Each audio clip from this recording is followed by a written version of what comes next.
How will Jacob Fatu respond to Solo Sikoa's ultimatum? Hello guys, welcome back to my channel. Have a nice day. For a WWE family latest news update, please subscribe the channel and press the bell icon. For months, tension had been brewing between Jacob Fatu and Solo Sikoa, with everyone knowing that things would come to blows eventually. At Money in the Bank, Fatu came to the ring to help Sikoa. But when Sikoa nearly had his hands on the briefcase, Fatu held onto his leg to prevent him from moving.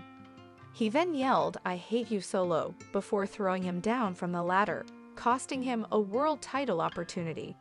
On the June 13, 2025 episode of Friday Night SmackDown, Sikoa addressed Fatu via video message. Sikoa said he was the person who got him all the fame and fortune. To him, he was nothing before he brought him into the company. All would be forgiven if he told him, "I love you, Solo," like he had done numerous times before. Will Jacob Fatu apologize for his actions, or will he turn his back on family?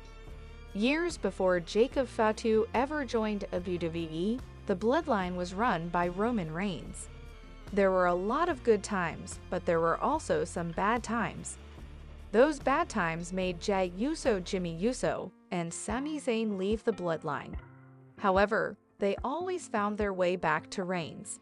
He used the same technique that Solo Sikoa is using now. Sikoa is guilt-tripping Fatu, saying that he'll be nothing without him. The same thing happened with Reigns, and everyone came crawling back without a second thought. The one person who was there through everything was Sikoa. Sikoa took valuable lessons from Reigns on how to treat the other members of the bloodline. Unfortunately, some of those wrong behaviors have rubbed off on him. If Fatu really believes what Sikoa is saying, he'll come back to the man he betrayed. If Jacob Fatu refuses to work with Solo Sikoa, he can be the dominant single star that he was on the Indies. The problem with that is Sikoa has backup in JC Mateo. He'll be at a 2-on-1 disadvantage if he says no. But what if someone else was at the arena to even the odds? Kakulio debuted last week in a SmackDown dark match. There's a good chance that was a test to gauge audience reaction before his debut. Tonga Loa could also be making his way back soon.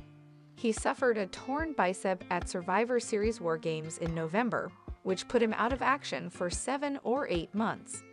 It's been nearly 7 months since then, so he's right on track for a return. If Fatu says no, there's a good chance he'll have backup in case Mateo and Sikoa try to attack. No matter what Jacob Fatu says on Friday, it'll have a lot of implications for his career. He'll either go back to someone who legitimately deserved the betrayal he got, or he'll be on a collision course to another bloodline family feud.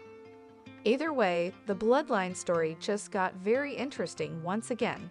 Everyone knows that Fatu could be a monster single star, so breaking off Sikoa's leash should be an easy decision. However, Sikoa is using the same tactics that his cousin Roman Reigns used whenever family members left his side. It worked for Jey Uso, Jimmy Uso. There's no question that Fatu could have that same feeling of guilt. It might not be popular, but Sikoa could have him wrapped around his finger.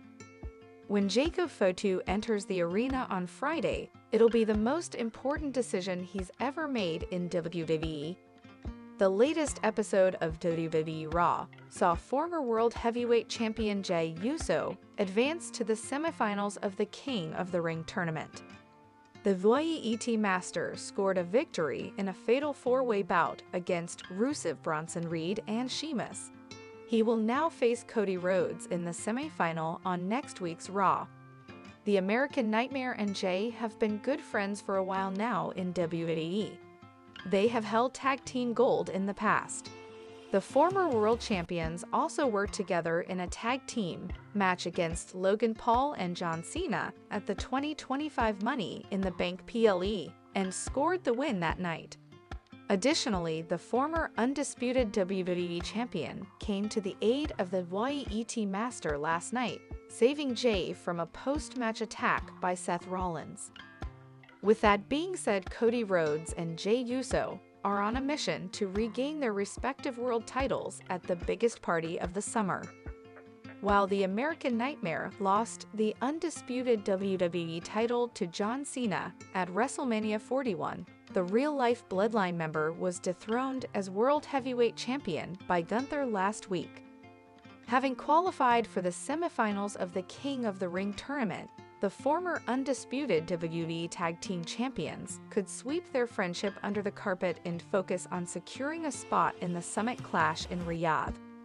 If the American Nightmare ends up winning the bout, a frustrated Jey Uso may shockingly turn heel on his friend, unleashing a post-match attack. That said, the angle is speculative at this point.